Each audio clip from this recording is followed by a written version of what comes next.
My phone vibrated in my pocket as I threw the first handful of dirt onto her coffin. It felt like I was desecrating the moment, but something forced me to look. An unknown number, a message that froze my blood. I'm still alive. Trust no one. The contact name was Emily, my wife. The same woman everyone was mourning inside that mahogany box in front of me. The dirt slipped through my fingers. I looked up, and for the first time since the funeral began, I truly saw my sons. Charles was impatiently adjusting his Italian tie. Gregory checked his Swiss watch every 5 minutes. Where was the grief? Where were the tears for the woman who brought them into the world? My name is William Johnson.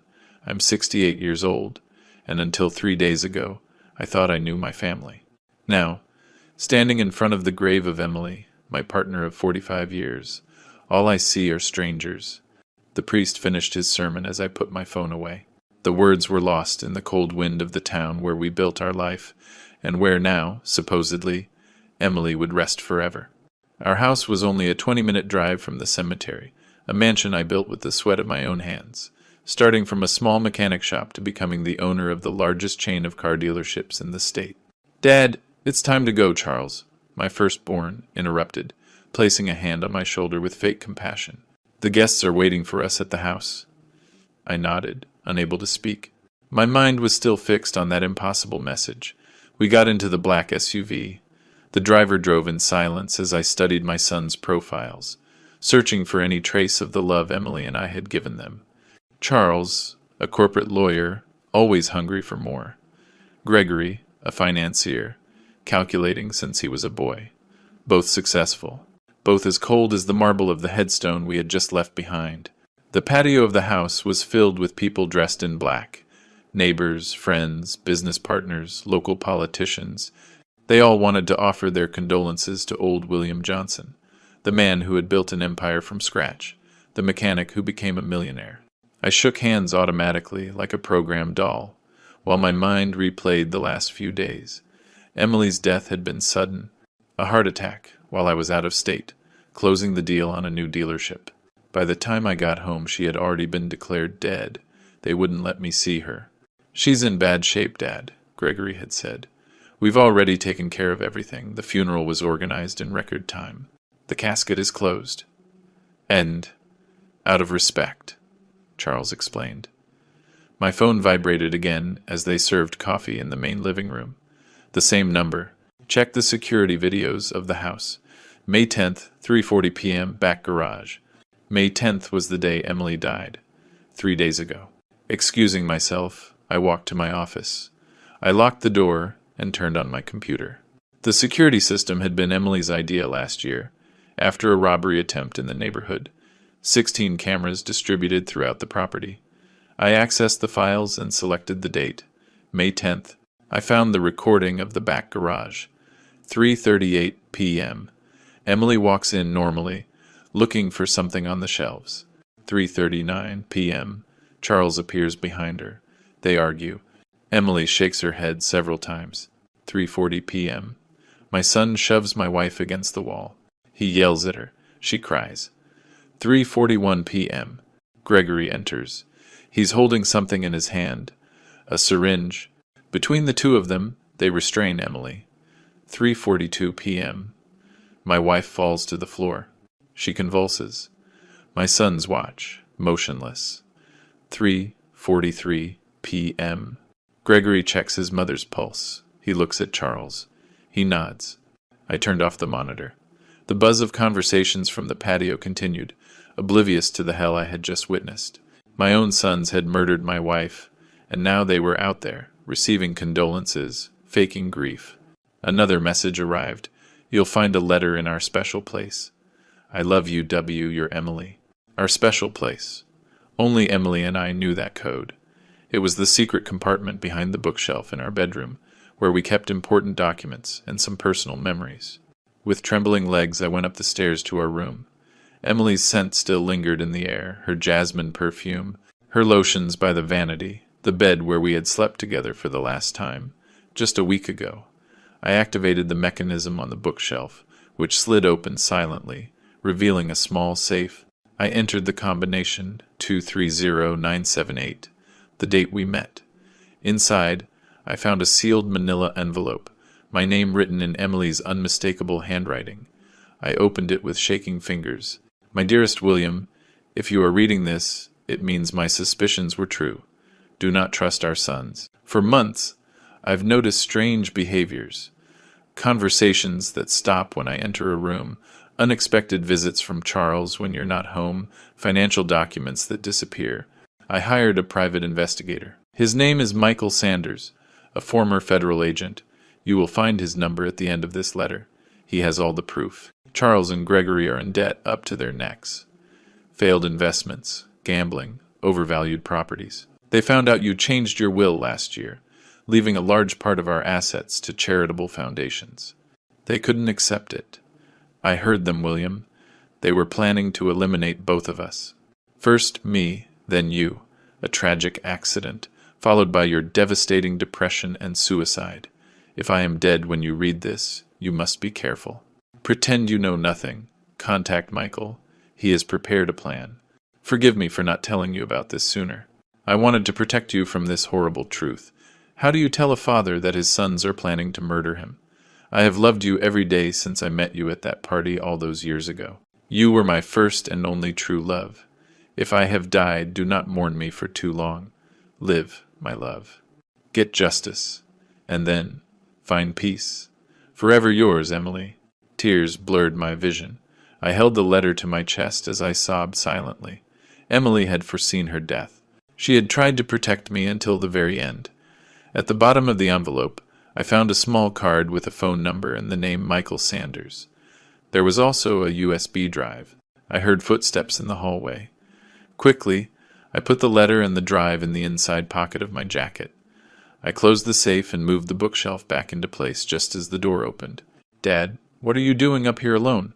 It was Gregory, with a smile that I now saw was loaded with deceit.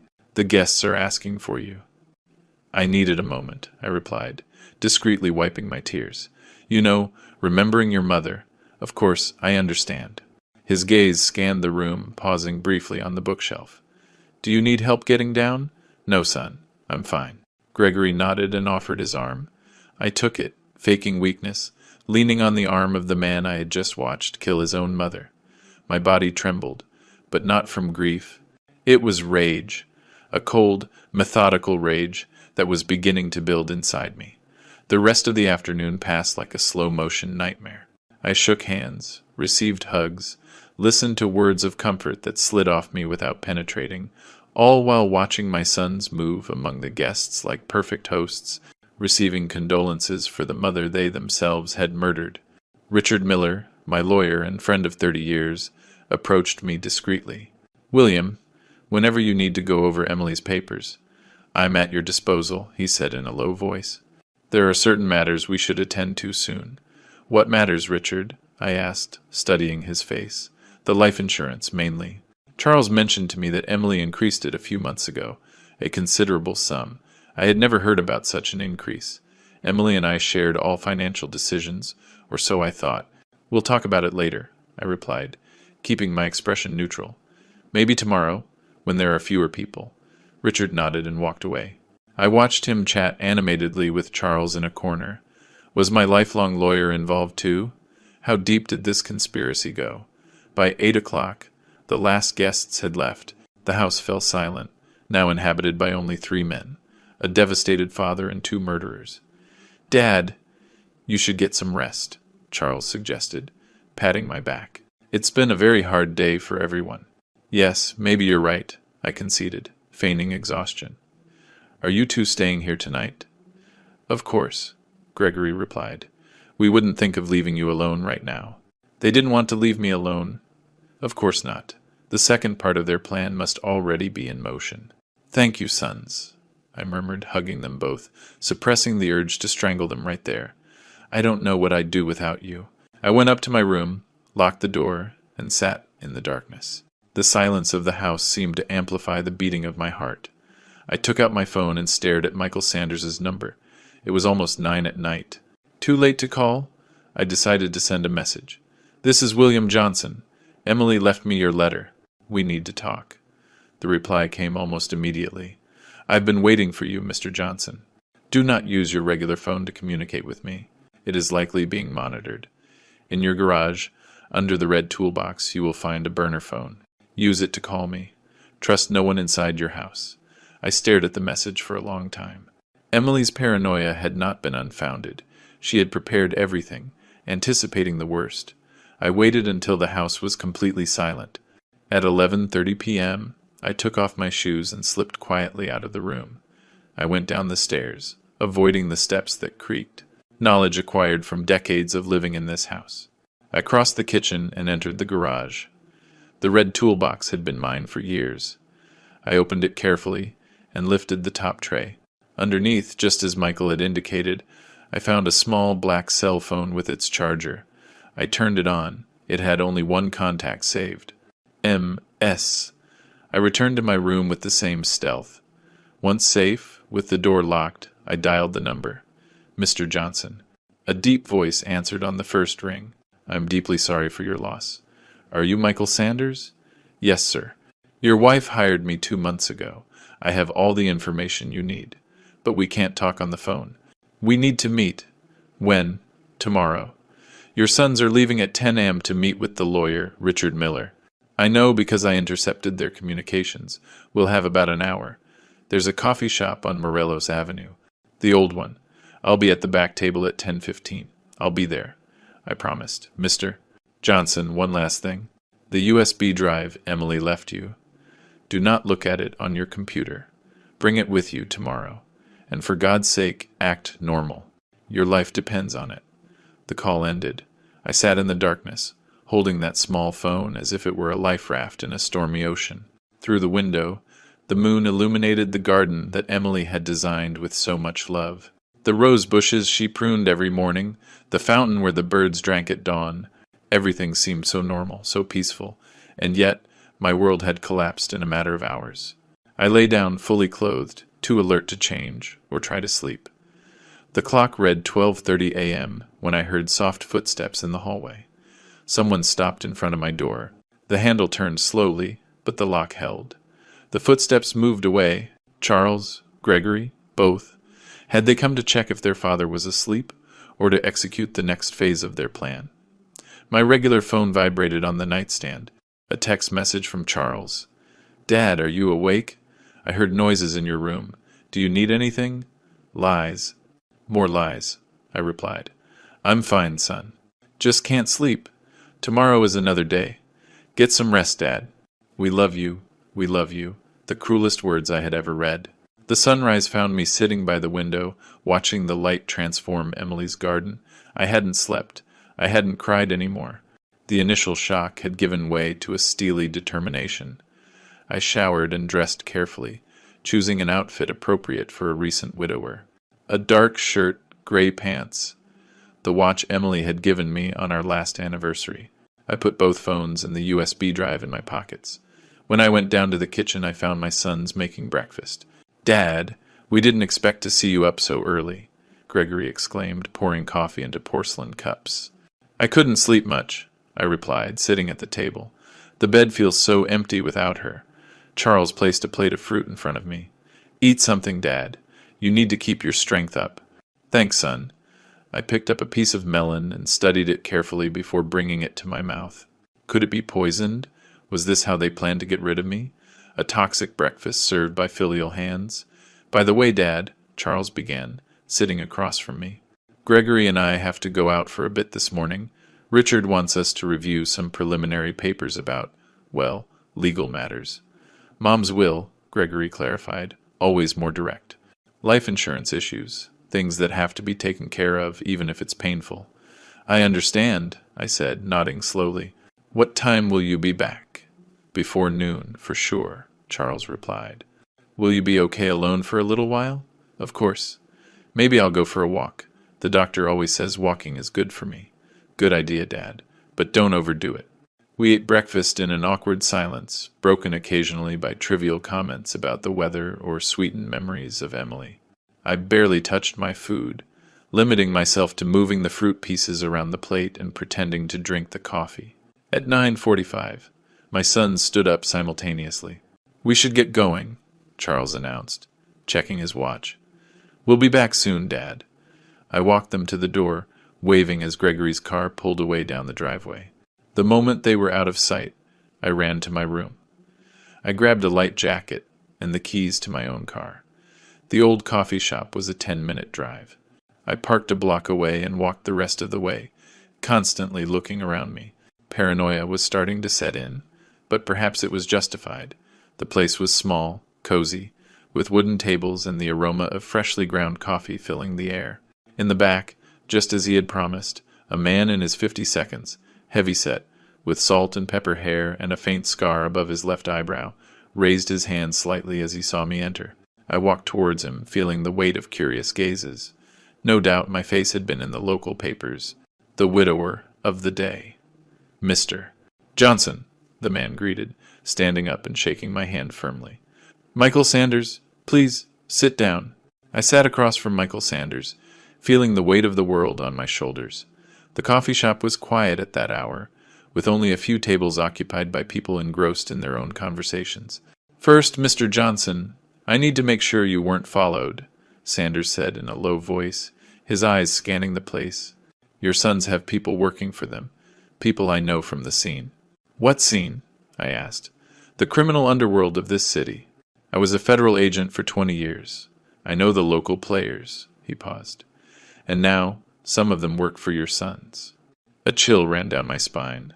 My sons, Charles and Gregory, had always been ambitious. But criminals? When did they cross that line? "Did you bring the USB drive?" I took the small device out of my pocket and handed it to him. Sanders pulled a thin laptop from his backpack, opened it, and plugged in the drive. "Your wife was a brilliant woman, Mr. Johnson. She started to suspect when she found documents forged with your signature, transfers to accounts in the Cayman Islands. She hired me to follow the money trail." "How much?" I asked, dreading the answer. $12 million siphoned over the last 3 years from your companies." He turned the screen towards me. "Here are the records. Forged signatures. Ghost contracts with suppliers that don't exist." I looked at the documents, recognizing names of fake companies and supposed subsidiaries I had never authorized. My signature, perfectly mimicked, appeared at the bottom of each document.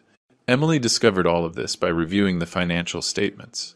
When she confronted Charles, he denied everything, but she had already gathered enough proof. "And that's why they killed her," I murmured, feeling a wave of nausea. "Yes, but there's more." Sanders pulled a folder from his backpack. "This is your wife's real autopsy. The official one was falsified by the medical examiner, an old friend of Charles." I opened the folder with trembling hands. The report was clear. Emily had died from poisoning with a substance called tetrodotoxin, a poison extracted from pufferfish, almost impossible to detect without specific tests. Tetrodotoxin causes progressive paralysis. "It looks like a heart attack," Sanders explained. Emily was digging too deep. She found out they weren't just planning to steal your entire fortune, but they were also involved in money laundering for the Jalisco cartel. "My sons, working for drug traffickers." My voice was barely a whisper. "Your car dealerships were perfect for laundering money. Fake sales, over-invoicing, ghost customers." Sanders paused. "But Emily found the real records. It's all on this drive. And why did I receive messages from her number after she died? She set everything up. She asked me to configure an automated system. If she didn't respond to a certain code within 4 hours, the messages would start being sent. An insurance policy, just in case her suspicions were true." I felt like I couldn't breathe. My Emily, always so smart, so cautious, fighting this conspiracy alone while I, blind with trust, continued to believe in the perfect family we had built. "So, what now, Mr. Sanders?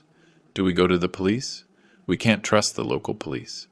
The chief, Hernandez, has been on your son's payroll for years. We need to go directly to the federal prosecutor's office in the capital. But first, I need irrefutable proof," I said, feeling a cold determination replace the pain. "I want confessions. I want to hear from their own mouths why they killed their mother." Sanders looked at me intently. "That's dangerous, Mr. Johnson. I'm already dead to them, aren't I? They're just waiting for the right moment. Well, we're going to give them that moment." The plan was simple, but risky. I returned home before my sons, acting like the devastated father they expected to see. When they arrived from the lawyer's office, I noticed a certain tension in their faces. "Everything okay with Richard?" I asked innocently. "Yes, Dad. Just boring paperwork," Charles replied, avoiding my gaze. "I'd like to review those documents. After all, she was my wife." Gregory exchanged a quick glance with his brother. "Of course, Dad. Maybe tomorrow. You should rest today. Actually, sons, I'd like to talk to you tonight. About the future. About the companies." This immediately caught their attention. Greed shone in their eyes like coins in the sun. "Of course, Dad," Charles said, suddenly interested. "Whenever you want. After dinner. In my office." I retreated to my room, pretending I needed to rest. In reality, I contacted Sanders on the burner phone. Everything was ready. He and 2 trusted former federal agents would be hidden in the garden, ready to intervene if anything went wrong. Dinner passed in an uncomfortable silence. Rosie, our lifelong cook, had prepared my favorite dish. I didn't take a bite, claiming a lack of appetite. In truth, I was still afraid they might try to poison me. "Let's go to the office," I finally said, getting up from the table. My office was my sanctuary. Dark wood walls, floor-to-ceiling bookshelves, my mahogany desk, inherited from my father. In a display case, I kept my collection of antique watches, a passion I shared with Emily. On the desk, photographs of our life together. Our wedding, the birth of Charles, of Gregory, trips, anniversaries. A life I thought was perfect. I sat behind the desk, while my sons took the leather armchairs in front of me. Under my clothes, I wore a small recording device provided by Sanders. "Sons," I began, "I've been thinking a lot since Emily left us. About life, about our legacy." They both nodded with solemn expressions, so well rehearsed they were almost convincing. "I've decided to move forward with the succession of the companies. I want to retire completely." Their faces lit up like Christmas trees. "Are you sure, Dad?" Charles asked, trying to hide his excitement. "It's too soon after, Mom. On the contrary, your mother's death has made me see that life is too short. I want to enjoy my final years without worries." "That's a very wise decision," Gregory intervened, leaning forward. "We'll take care of everything. There's something else," I added, carefully measuring my words. "Emily's life insurance." Richard mentioned it was a considerable sum. They exchanged another quick glance. "Yes, Mom increased the coverage a few months ago," Charles explained. "Almost $5 million. "How strange," I commented, feigning confusion. "Emily never mentioned anything about that to me. She probably wanted to surprise you," Gregory suggested. "You know how Mom was. Always thinking about the future." "Yes, Emily always thought about the future," I repeated, feeling the rage grow inside me. "So much so that she even prepared messages for after her death." The color drained from their faces. Charles sat up straighter in his seat. "What do you mean, Dad?" I took out my phone and showed them the message. "I'm still alive. Trust no one." "That's a sick joke," Gregory stammered. "Someone is using Mom's number. She also left videos," I continued, ignoring his comment. "Interesting videos. Like the one from the back garage on the day she died." Charles stood up, suddenly nervous. "Dad, I think you need to rest. The grief is making you imagine things." "I'm not imagining anything, Charles. I saw the video. I saw the 2 of you injecting something into your mother. I saw her convulsing on the floor while you watched her die. The silence that followed was so thick you could cut it with a knife." Gregory stood up too, but not to approach me. He went to check that the door was closed. "You're confused, Dad," Charles said, his voice suddenly cold. "There is no video. The security system saves copies to the cloud. Emily made sure of that." I leaned forward. "Why did you do it? For money? Was your mother's life worth that much?" Gregory looked at Charles, as if waiting for instructions. My firstborn, always the leader, always the one making the decisions, took a deep breath. "You wouldn't understand, Dad. You never have. You built an empire, and then decided to give it away to strangers. The charitable foundations. Is that why? You killed your mother because I changed my will?" "You didn't just change it," Charles exploded. "You took what was ours, 50 years building an empire just to hand it out to strangers. Orphaned children, AIDS patients, rural schools. What do they have to do with us? They are people in need, Charles. Your mother and I wanted to leave a legacy beyond just money.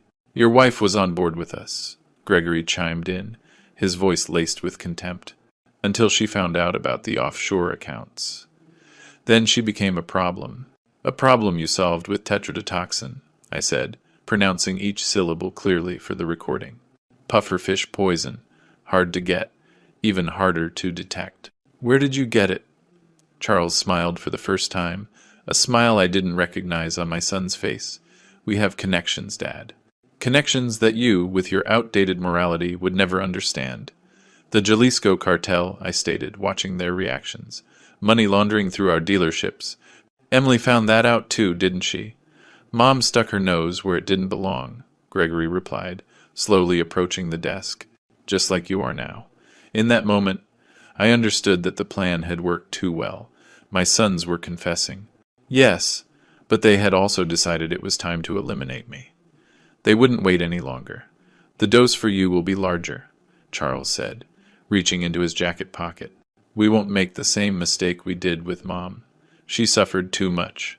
You care so much that you'll give me a painless death? I asked, feeling my voice break for the first time. Is this the love that Emily and I taught you? Love doesn't pay debts, Dad, Gregory answered coldly. And we have a lot of them. Charles pulled a syringe from his pocket. The clear liquid inside glistened under the lamplight. My own death, contained in a glass cylinder. It will be quick, he promised, walking around the desk to get to me. Then they'll find your body, the widower who couldn't bear the loss of his beloved wife, so romantic, so tragic. I pressed the emergency button on the device hidden under my clothes. The signal for Sanders. There's something you should know, I said, buying time. Emily isn't dead. They both stopped, confused. What nonsense are you talking about? Charles snapped. The body you buried wasn't Emily's. It was a decoy. She's in hiding, waiting for the right moment to present all the evidence against you. It was a desperate lie, but it worked. Doubt flickered across their faces. Gregory pulled out his phone. Call the medical examiner, he ordered his brother. Make sure it was her. At that precise moment, the office doors burst open. Michael Sanders and his two partners stormed into the room. Guns drawn, federal agents, on the ground, now. Charles, with the syringe still in his hand, lunged at me. A shot rang out in the room. The bullet hit his shoulder, sending him to the floor, screaming in pain. The syringe rolled away. Gregory, ever the calculator, immediately raised his hands. This is a misunderstanding, he said, in his best lawyer voice. We were just having a family conversation, a conversation about how you killed your mother and were planning to kill your father, Sanders replied, cuffing him. Is it all on tape, Mr. Johnson? I nodded, unable to speak, seeing my sons in handcuffs. Charles bleeding on the floor, Gregory's mask of composure finally shattered. It was an image I had never imagined, not even in my worst nightmares. The next few hours passed in a fever dream. Federal agents swarmed my house. The phone wouldn't stop ringing. Richard, business partners, friends who had seen the patrol cars. The news spread through the city like wildfire. The sons of businessman William Johnson, arrested for the murder of their father. Sitting in the kitchen, a cup of coffee growing cold in my hands, I listened as Sanders coordinated the operation. Emily's body would be exhumed for a real autopsy. My sons' bank accounts, frozen, their accomplices, identified and pursued. Mr. Johnson, Sanders said, sitting across from me. You did an incredible job in there. Your wife would be proud. My wife is dead, I replied mechanically, and my sons are murderers. I have nothing to be proud of. You have justice. And that's something? Justice. A cold word. Insufficient. What good was justice when everything I loved was destroyed? My family, my legacy, my entire life. It had all turned to ash in a matter of days. What happens now? I asked. Your sons will face charges for premeditated murder, attempted murder, forgery, fraud, and money laundering. They won't see the light of day again. He paused. As for their partners in the cartel, that's another matter. More complex. More dangerous. Am I in danger? Temporarily, yes. The cartel won't appreciate their laundering operations being exposed. We'll have to move you to a secure location while we complete the investigation. A secure location, far from the house I had built with Emily, far from the memories, far from everything that had been my life for nearly 70 years. "Can I visit her grave first?" I asked, feeling the long suppressed tears begin to flow. "I need to say goodbye." Sanders nodded. "Early tomorrow, with an escort." That night, alone in my room guarded by federal agents, I looked at the family photos on my nightstand. Charles and Gregory as children, smiling, innocent. At what point did they become monsters? When did ambition devour their humanity? Was it my fault? Did I give them too much or too little? My phone vibrated. One last message from Emily's number. "When it's all over, look in the lake house. I love you, E." The lake house. Our secret getaway. A small cabin we bought decades ago, before the business expanded, before the money, when we were just a young couple in love with 2 small children. I didn't mention the message to Sanders. Some things had to remain between Emily and me. The cemetery was quiet that morning. Dew covered the tombstones like the earth's tears. 2 federal agents escorted me, keeping a respectful distance as I knelt before Emily's grave. "I kept my promise, my love," I whispered, placing white roses on the cold marble. "Those responsible will pay. But at what cost? Our family is destroyed." The wind rustled the leaves in the trees, as if Emily were answering from somewhere beyond my understanding. "I don't know how to go on without you. Without them? I'm alone now." I traced my fingers over her name carved in the stone. Emily Martinez Johnson, 1955 to 2025. Beloved wife and mother. The irony of that last word was unbearable now. As I stood up, I noticed something unusual, a small crack in the headstone just below her name. Examining it closer, I saw it wasn't a natural crack. Someone had etched, with some fine instrument, a tiny message. LH0522, Lake House. May Tuktavand, 5 days after her death. My heart raced. What did this mean? Another message from Emily, prepared before she died, or something more impossible, more unthinkable? I said nothing to the agents. Some answers I had to find alone. 3 weeks later, the case was in full swing. The exhumation confirmed the presence of tetrodotoxin in Emily's body. The offshore accounts were traced. The connection to the cartel was exposed. Charles and Gregory, held in preventive custody, had pleaded not guilty despite the recordings. Richard Miller, my lifelong lawyer, turned out to be involved as well. He had forged documents and helped launder money. I was now living in a safe apartment in the city, under federal protection. My business empire was in the hands of temporary administrators while the legal situation was sorted out. My life on pause. On May 20th, I requested permission to visit our cabin at the lake. "I need to retrieve personal documents," I explained. They assigned 2 agents as my escort. The cabin was just as I remembered it. Small, cozy, with its wooden dock stretching out over the lake. We had been happy here, truly happy, before money and ambition tainted everything. "I need a few minutes alone," I asked the agents, who nodded and remained outside, watching the surroundings. Inside, time seemed to have stood still. The same rustic furniture, the same photos on the walls, the same smell of wood and memories. I searched everywhere. Closets, drawers, under the floorboards. Nothing. Finally, I went to the small attic, accessible only by a folding ladder in the ceiling. There, among boxes of memories and old clothes, I found a sealed manila envelope, my name, written in Emily's unmistakable handwriting. With trembling hands, I opened it. Inside was a letter, a small key, and a recent photograph. The photo showed a white house with a red-tiled roof, surrounded by trees. I didn't recognize it. I began to read the letter. "My dearest William, if you are reading this, it means you found my messages, and things have gone according to plan. I am so deeply sorry for the pain you must be feeling now. What I am about to tell you will seem impossible, but you must believe me. I discovered our son's plans months ago. Not just the theft, not just the money laundering. I found out they were planning to kill us both. I hired Michael Sanders to investigate, but I also made my own preparations. I knew they were coming for me first. I heard them discussing it one night in Charles's office when they thought I was asleep. On May 8th, when you traveled out of state, I put my plan into motion. The woman you buried was not me, William. She was Maria Dolores Vasquez, a terminally ill patient from the hospital where I volunteer. No family, no one to claim her. She passed away that morning from natural causes. I paid the hospital director and the morgue attendant to falsify the records. Her body was taken to our house. I went into hiding.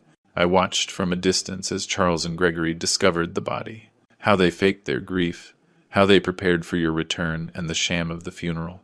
I am alive, William, hiding in a small town in Portugal where no one knows me. The address is on the back of this letter. The key is to our new house. I know it's a lot to ask. I know it seems insane. But if you still love me, if you can forgive me for this necessary lie, come to me. We'll start over, far from all the horror our sons created. With eternal love, Emily. I reread the letter again and again, unable to process its contents. Emily alive? Another woman's body in her grave? It was too fantastic, too unbelievable. And yet, the text messages, the inscription on the headstone, this letter in her unmistakable hand. I turned the paper over. An address in Sintra, Portugal. A small town known for its palaces and lush gardens. A place where two old people could disappear and start over. The world I thought I knew had completely fallen apart. My sons were murderers. My wife, supposedly dead, might be alive on the other side of the ocean. My entire life. An elaborate lie. What was I supposed to do? Inform the authorities? Keep the secret? Fly to Portugal to find out the truth? I put the letter in my pocket and climbed down from the attic. The agents were still waiting outside, oblivious to the earthquake that had just shaken my existence. "Did you find what you were looking for, Mr. Johnson?" one of them asked. "Yes," I replied, feeling a decision begin to form inside me. I found exactly what I needed. Back at the safe apartment, I sat by the window, watching the city spread out below at sunset. In my hand, the small key Emily had left in the envelope. In my mind, 1,000 unanswered questions. If Emily was really alive, why not contact the authorities directly? Why the elaborate charade? Why allow another woman to be buried in her place? The answer, painful but clear, was the same one that explained my son's actions. Fear. Emily had discovered that our own children were planning to murder us. Who could she trust with such a horror? Who would believe her?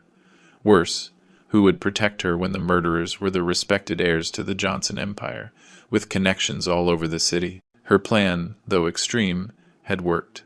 It had exposed our sons. It had protected my life. And now, it offered me a way out. A second chance. My phone rang. It was Sanders. "Mr. Johnson, we have a problem. Charles has managed to communicate with his cartel contacts from prison. They've put a price on your head." "How much am I worth to my own son?" I asked with bitter irony. $1 million. We're going to have to move you again. Maybe out of the country. Out of the country, as if fate itself were conspiring to push me towards Emily. "I need a few days to arrange some personal matters," I replied. "After that, I'll be ready to go. I'll assign you additional protection in the meantime." "Be careful, Mr. Johnson. These people won't stop at anything." I hung up, feeling a strange calm wash over me. Difficult decisions sometimes bring an unexpected clarity. I took out the photograph of the house in Portugal. A white home under a warm sun. A new beginning. The question was, did I deserve that new beginning? Could I live with the lie, with the deceit, even if it was for protection? And more importantly, could I forgive Emily for allowing another woman to be buried in her place, for orchestrating this elaborate sham, for not trusting me enough to share her suspicions from the start? Night fell over the city as I continued to stare at the photograph, the key, and the impossible future that lay before me. A future built on ashes, on lies, on betrayals. A future that, despite everything, held the only light that had ever guided my path. Emily. The decision kept me awake all night. The safe apartment, with guards posted at the door, felt like a gilded cage. In my hand, the key to a house in Portugal. In my heart, a storm of conflicting emotions. At dawn, I picked up the burner phone Sanders had given me and dialed a number I had never used before. "I need to get out of the country," I said when he answered. Without anyone knowing, there was a long silence on the other end of the line. "You found something at the lake house, didn't you?" His voice sounded tired, resigned. "You knew?" I asked, feeling rage ignite within me. You knew Emily is alive. Another silence. I suspected it, he finally admitted. There were inconsistencies in the autopsy. The body didn't exactly match your wife's medical records. But I had no proof, and you needed justice. Justice? The word tasted bitter in my mouth. What justice is there in this, Sanders? An innocent woman is buried in my wife's grave, and my sons are in prison for a murder they didn't commit. Your sons tried to kill you, he reminded me harshly. They stole millions. They laundered money for drug traffickers. Maybe they didn't kill your wife, but they are criminals who deserve to be where they are. He was right, of course. Charles and Gregory had revealed their true nature that night in my office. The syringe filled with poison had not been a hallucination. Their confession, recorded and clear, left no room for doubt. Help me leave the country, I insisted. After that, you can do what you think is right with the information about Emily. Are you sure she's waiting for you? Sanders asked, his voice softer now. It's been weeks. If she's really in Portugal, she might have left by now. Doubt pierced my mind like a thorn. What if it was all another trap? What if I arrived in Sintra only to find an empty house and more unanswered questions? I have to know, I finally replied. I need to see her, to hear her side, to understand. I'll get you documents and a private flight, Sanders conceded. But when you get there, you'll be on your own. I won't be able to protect you. I've been on my own since I got that first message at the funeral, I said with bitter irony. I just didn't know it.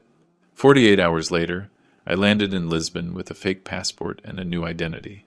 Hector Miller, a retired businessman on a leisure trip. Sanders had kept his word, facilitating my departure from the country without alerting official authorities. From Lisbon to Sintra, a journey of just half an hour by road. I hired a taxi, feeling my heart accelerate with every mile that brought us closer to the address Emily had left. Sintra was like a fairy tale. Colorful palaces perched on green hills, lush gardens, cobblestone streets winding between centuries-old buildings. A perfect place to disappear, to reinvent oneself. The taxi dropped me at the end of a rural road. From there, according to the directions, I had to walk about 200 yards to the house. The air smelled of eucalyptus and damp earth. In the distance, the Atlantic Ocean shimmered under the afternoon sun, and then I saw it, exactly like the photograph, a white house with red tiles, surrounded by flowering trees and a small vegetable garden. A column of smoke rose from the chimney. Someone was inside. I stopped, suddenly terrified. What would I say? What would I do? How do you greet a wife who faked her own death? Before I could decide, the door of the house opened, and there she was, my Emily. Thinner, her hair now completely white, but unmistakably her. Alive, breathing, real. Our eyes met across the distance. Her eyes widened. Her hand flew to her mouth, stifling a cry. William! Her voice, barely a whisper carried to me by the wind. I walked towards her as if in a trance, unable to speak, to think. When I was a few feet away, I stopped. I had rehearsed 1,000 accusations, 1,000 questions, 1,000 reproaches. But standing before her, alive, they all vanished. You're here, she said, tears streaming down her cheeks, etched by time and worry. You really came. I had to see you, I replied, my voice breaking. I had to know if it was true. Emily held out a trembling hand. I took it in mine, feeling its warmth, its pulse, the undeniable proof of her existence. Forgive me, she pleaded, for everything. For the lie. For leaving you to face our sons alone. Why, Emily? The question escaped my throat like a scream held back for too long. Why didn't you trust me? She looked down, her shoulders slumping under the weight of secrets too heavy to bear. Come inside, she said simply. There's a lot to explain. The house inside was simple but cozy, rustic furniture, a few plants, books, a home built in a hurry but with the intention of permanence. On the wall, a single photograph, the two of us, young, smiling, in front of our first house. When I found out what our sons were planning, Emily began, pouring tea into ceramic cups, I wanted to tell you immediately. But then I found this. She pulled a notebook from a drawer. I recognized it instantly. Charles's personal planner. She handed it to me, open to a specific page. There, in my firstborn's neat handwriting, a terrifying plan was detailed. Dad is getting suspicious. Too many questions about the new contracts. If he finds out the truth, we'll lose everything. Plan B is in motion. Plan B was to eliminate both of us, Emily explained. But they were afraid that if you died first, the authorities would suspect something. I was the initial target. Then, when you were devastated by my loss, vulnerable, a tragic accident, or a suicide due to depression would follow. Why didn't you go to the police? I tried. Her voice hardened. I went to see Commissioner Hernandez. He listened patiently, and then he called Charles while I was still in his office. He told him his paranoid mother was making up conspiracies. The horror of her situation began to dawn on me. Alone, with no one to trust, not even her husband, as warning me could have accelerated our son's murderous plans. I hired Sanders, Emily continued, a former Fed, no connection to the local police. He started investigating discreetly, but time was running out. Charles and Gregory were getting more impatient, more careless. I heard them arguing about dates, about methods, about alibis. And so you decided. I couldn't finish the sentence. The enormity of her decision left me speechless. To disappear, she completed. To give them what they wanted. My death. But on my terms. Controlled, documented. A trap that would eventually expose them. Maria Dolores Vasquez, I said, remembering the name from the letter. The woman we buried. Emily nodded, her eyes clouding with sorrow. A terminal patient. No family, no one to mourn her. I promised her that her body would not be forgotten, that it would rest in a place where it would receive flowers and prayers. It's not a good enough justification, I know. I stood up, unable to remain seated under the weight of these revelations. I walked to the window, looking out at the flowering garden under the Portuguese sun. A paradise built on deceit. Our sons tried to kill me, Emily, with the same tetrodotoxin they supposedly used on you. They're in prison now, facing life for your murder. I know, she replied quietly. Sanders kept me informed. It wasn't the original plan, but... But what? I turned to her, feeling anger replace the initial shock. What did you think would happen? That they would confess to other crimes, but not your murder? I thought you would be safe, she answered, her eyes filled with tears. That the evidence Sanders was gathering would be enough to lock them up for fraud, for money laundering. I never imagined they would try to kill you so soon, so openly. But they did. And now they're being tried for a crime they didn't commit. A crime they would have committed if they'd had the chance, Emily retorted, a flash of hardness in her eyes. Are you defending them now, William? After what they tried to do to you? The question hit me like a slap. No, I wasn't defending them. My son's betrayal was unforgivable. The syringe in Charles's hand, the coldness in his eyes as he prepared to kill me, those memories were real. That guilt was undeniable. What do we do now? I finally asked, sitting back down across from her. Do we live here, in hiding, while the world thinks you're dead and I'm missing? While our sons are convicted for a murder that didn't happen? I don't know, Emily admitted, reaching across the table to take my hand. I only know that we're together now, and that together, as always, we'll find a way. I looked at her, really looked at her. At 68 years old, I thought I had known every facet of love and pain, but this was unexplored territory. My wife had faked her own death. She had allowed another woman to occupy her grave. She had left me alone to face the most devastating betrayal imaginable. All to protect me. All for love. Was it justifiable? I didn't know. Was it forgivable? Maybe. In time. Did I still love her? Without a single doubt. I missed you every minute, I finally said, squeezing her hand. When I thought I had lost you, a part of me died with you. I missed you too, she replied, her eyes shining with unshed tears. Every sunrise without you was a small death. We sat like that, in silence, as the sun began to set over Sintra, painting the sky in oranges and purples. Two old people, united by an impossible love, separated by a necessary deception, reunited by a relentless fate. Truth and lies, love and betrayal, justice and survival. All those lines had blurred until they were unrecognizable. The only certain thing, the only real thing, was our hands clasped on that table, in a white house in Portugal, far from everything we had ever known. And for now, that would have to be enough. The first month in Portugal passed in a strange emotional limbo. Emily and I, reunited but distant, sharing a roof but each carrying the weight of our own decisions. In the mornings, we walked to the village, buying fresh bread and fruit, exchanging polite greetings with neighbors who knew us as the retired couple. In the afternoons, we worked in the small garden or read in silence. At night, we slept in separate rooms, the abyss between us still too wide to be crossed. One morning at breakfast, Emily placed a newspaper in front of me. A newspaper from home, obtained from an international press shop in Lisbon. Charles killed himself in prison, she said in a neutral voice, though her hands trembled slightly. I read the article in silence.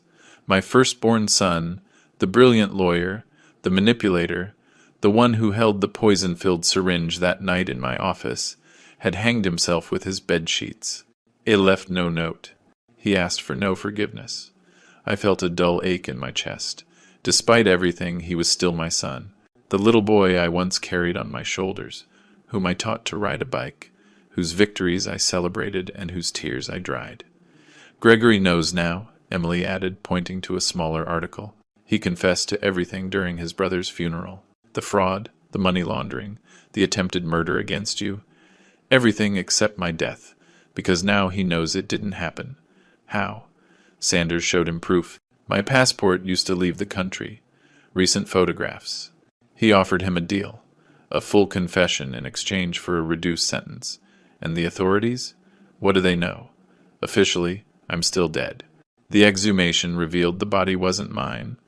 But the official explanation is that there was a mix-up at the morgue. A tragic administrative error. Sanders took care of it. And me? Missing. Possibly eliminated by the cartel, though without a body to confirm it. Another unsolved case in a country full of them. So there we were, dead to the world, ghosts walking under the Portuguese sun, existing in a liminal space between truth and lies. The change came gradually, like the spring that was beginning to bloom in our garden. One afternoon, while Emily was pruning the rose bushes she had planted when she arrived, I sat beside her and asked, what was she like? Who? Maria Dolores, the woman in your grave. Emily paused, the shears suspended in midair. She was a retired teacher. Terminal cancer. No children, no siblings. She would tell me about her students while I read to her in the afternoons at the hospital. She paused, her eyes lost in memory. When I told her my plan, she didn't hesitate. At least my body will be useful for something good, she said. But promise me you won't forget me. Do you see her in your dreams? I asked, remembering how Emily sometimes talked in her sleep, asking an unseen person for forgiveness. Every night, she confessed, returning to her roses. I tell her about this garden, about us, about the justice she helped bring. That night, for the first time since I arrived, we slept in the same bed. There was no passion, only the quiet comfort of two survivors, clinging to each other in the darkness. A year later, we received news that Gregory had been sentenced to 20 years in prison, not for my supposed murder, nor for his mother's, but for fraud, money laundering, and conspiracy to commit murder. The Johnson Empire had been liquidated, its assets distributed among creditors and charitable causes, just as Emily and I had originally planned. It was then that we made our decision. We couldn't keep living in the shadows, trapped between two worlds. Emily wrote a long letter to Sanders, revealing the whole truth, taking full responsibility. I added my signature at the end. I was ready to face the consequences with her. The reply came 3 weeks later. Some secrets are best left buried. Live your lives, justice has already been served. And so we did. We legally adopted our new identities. We bought a larger house on the coast. We planted a garden of white roses that Emily named the Garden of Maria Dolores. We started teaching Spanish to local children. We built, step by step, a new life. It has been 5 years since that funeral where I received the message that changed everything. Today, as I write these lines on our porch facing the Atlantic, Emily is napping in the hammock. At 75, she is still the bravest woman I have ever known. At 73, I have learned that love is not just about tenderness and companionship, but also about forgiveness and reinvention. We never went back. We never visited the grave where Maria Dolores rests under my wife's name. We never saw Gregory serve his sentence. Those doors are closed forever. But every night, before we sleep, we light a candle and say a prayer for everyone. For Charles, who chose death over redemption. For Gregory, paying for his crimes in solitude. For Maria Dolores, the stranger who gave us this second chance. And for ourselves, two old people who found peace after the storm. Sometimes, our neighbors ask why two elderly people decided to start over in a foreign country, far from everything familiar. Emily always answers with a smile, because it's never too late to be reborn, and she's right.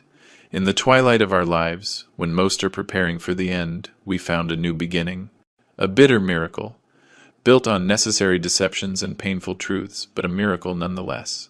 The message I received that day at the funeral, those impossible words that changed the course of everything, turned out to be the purest truth in a world of lies.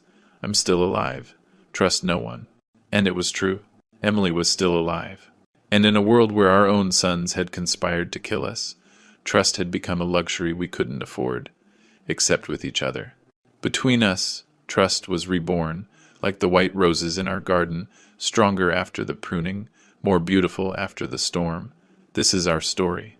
A story of betrayal and redemption, of death and rebirth. The story of how I lost my family, my country, and my name, but found in exile and forgiveness a peace I never thought possible. And if there is a lesson in all of this, it is that life, even in its darkest moments, always holds surprises. Some devastating, others miraculous. The trick is to keep breathing, to keep loving, to keep living, until you find out which one is waiting for you around the corner. In my case, it was an impossible message on a phone during a funeral. In yours? Who knows? But keep your eyes open and your heart ready. You never know when life will send you your own message from beyond.